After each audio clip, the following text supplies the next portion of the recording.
and permanent all-wheel drive system and put into the ultimate track car. Well, this is the result, and it's an actual full working machine. It's not just a show car that can only go 20 or 30 miles per hour.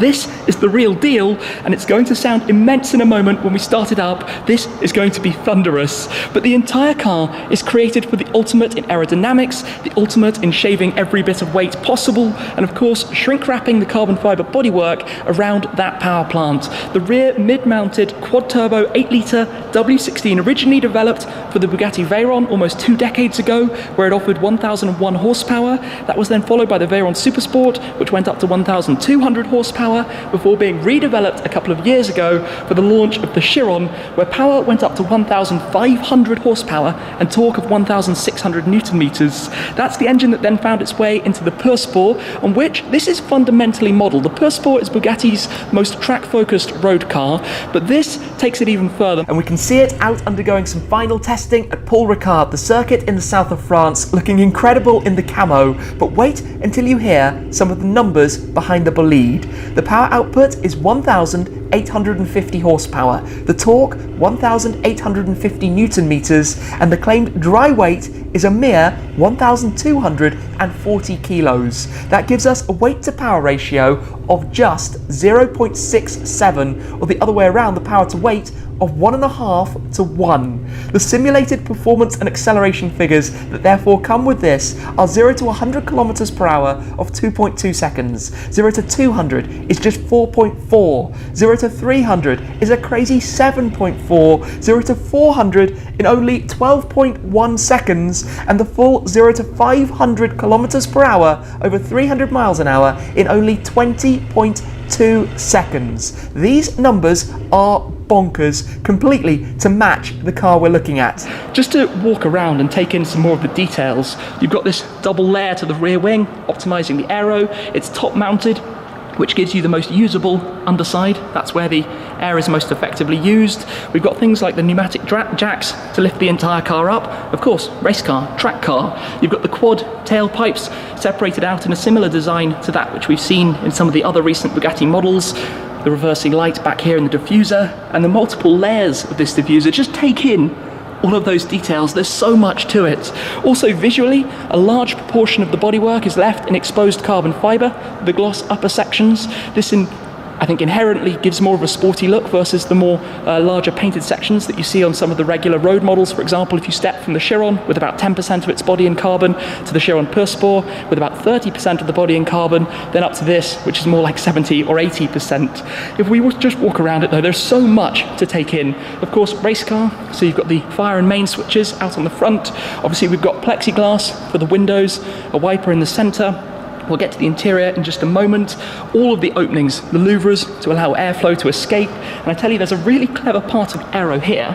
You can see how air is channeled either up and over there, or also directly through there, which is actually a tunnel that goes through the door itself between the inner layer and the outer layer to another radiator sitting just behind.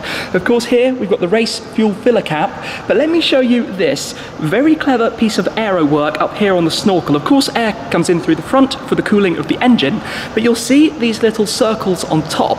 These are actually bubbles that inflate up to 5 millimeters above the surface, which helps smoothen out the air over the top to increase the aerodynamic efficiency of the rear deck, to disturb or reduce some of the disturbed air that you have over the top of it.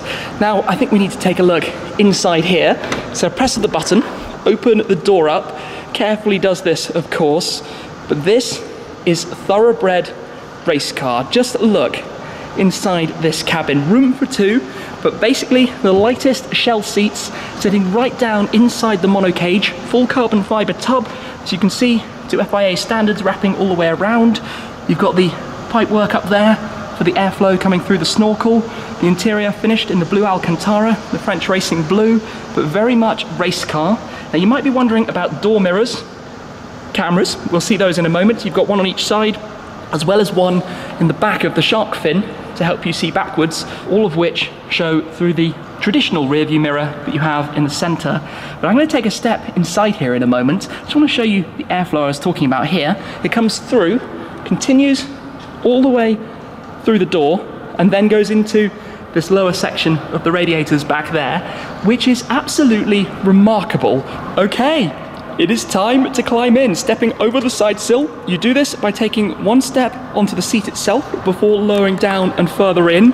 I'm going to do this very carefully because this is the only Bugatti Bolide in the world. We need to be exceptionally careful with it. Step in, slide on down, see if I can do this, holding the camera. Oh, nearly didn't, but just about made it in. And this seating position, I am basically, as you can probably see, pretty much straight on the ground, sitting bum almost below heels inside the carbon tub. Just look at this. And in fact, if I turn on the main, it will wake the car up. And I'll be able to show you the lights on the outside as well. But wow, of course the gearbox is here inside the central tunnel. You can see the camera system we have here. In fact, if I just wave out of the car, you can see how the camera is right outside there. But imagine being inside this. It's actually really quite hard to, I think, fully portray what this seating position is like. I'm quite hot here at the moment, but you can see that I'm basically lying down. I feel like having a rest almost while just chilling here. I am going to turn on the lights, so I want to show you those when we step out in a moment. Make sure they are properly illuminated. But obviously on the steering wheel, you've got your radio controls, traction control, page of the display, ABS systems, and settings and things that you can change. Just inside here. Wow, let me actually close the door. Be gentle with this. Of course, that drops down. And here I am, inside the race car. What is this view? Wow. Wow, could you imagine, with some of those numbers I've told you earlier, what it would be like driving in this? So open the door, we'll pull at that, push this back up, to be careful with it. It goes all the way over the hinge point to make getting in and out just a touch easier. I also actually want to hop out and show you some of the things we've got here. That was of course much more elegant to do without holding the camera, but we'll drop the door down for a second. So over here are some of the components, because so much of this car is made from 3D printed titanium. For example, this part is the rear wing mount, which I think weighs about 300 grams, almost next to nothing. This part goes into the suspension setup, which weighs 100 grams, so that's less than your mobile phone. In fact, you can see the lights illuminated now at the moment. This is just down in here. Yeah, you can see the part just there. This can hold the weight of 2 regular Chiron's dry weight. This can hold 3,700 kilos. You could literally hang a Chiron from this 100 gram part. That is the example of extremes that this car has actually gone to. We can also see the headlights now illuminated, those X lights. This is done to carry through the X theme that we're seeing all around the car, but also to be reminiscent of when the likes of the Type 35s would go racing, and they used to have their headlights taped up to ensure if they got broken, they wouldn't completely smash. So that is why you have this design. But you can see, looking around it, for example, you've got more X shapes with the body lines. In fact, this is almost like the C, a sportier version of the C that we've seen in the Chiron and then in the Devo, getting even narrower as the cars become more extreme. Then look at those tail lights. Look at that X shape you have back there. That is quite frankly epic. And just look at the size of the rear wing when you're underneath it, the painted Bugatti logo on the underside. That is actually quite something to behold, with those gigantic rear tyres and the complete exposed nature of the car to help with airflow literally through the bodywork. This is what happens when Bugatti can throw out the rulebook and take that power plant, that iconic power plant, and make it into the ultimate race car.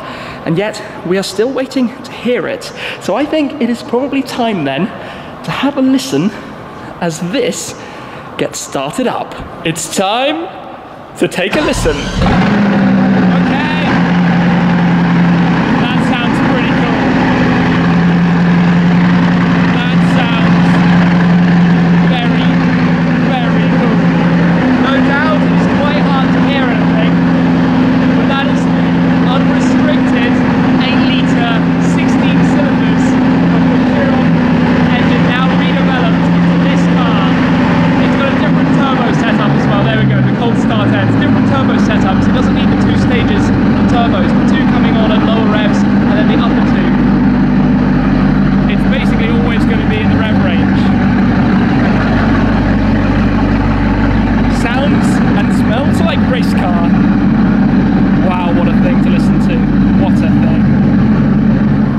go then, a first look at the Bugatti Bolide, Le Bolide, which means in French extreme track car, and I think that name is very appropriate when you take a look at this thing. There are so many details that I could spend hours poring over to go through the different construction techniques, the different parts of the aerodynamics, and everything that has gone into creating this car, which is truly mind-boggling. This is breathtaking. This is the definition, I think, of insane, and this is the actual full running car, not just a show car. Now at this stage, it's purely a one-off, but I imagine customers around the world are probably going to be calling Bugatti to see if they can make some of them. Picture the scene of these at a track event that Bugatti hosted with a limited number of them.